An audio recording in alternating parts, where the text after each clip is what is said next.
সকলকে hello everyone, আশা করছি আপনারা সকলে ভালো আছেন। আজকে আমরা আলোচনা করবো আরেকটা লিটারি মুভমেন্ট নিয়ে। সেই লিটারি মুভমেন্টের নাম হলো বিট জেনারেশন পোয়েটস।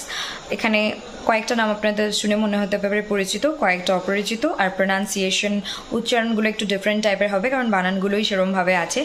আর সেটা কি হচ্ছে, প্রথমেই আমরা পাচ্ছি Allen Ginsberg, Gregory Corso, Jack Kerouac, Lawrence Ferlinghetti, Diane D. Prima, Gary Cinder Burrows, Elise Cower, Michael McLeod, Neil Cassidy, Amiri Baraka, Herbert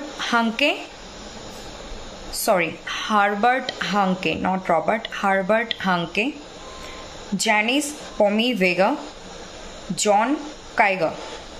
তার মধ্যে বেশি মনে রাখতে হবে Allen Ginsberg and Amiri Baraka.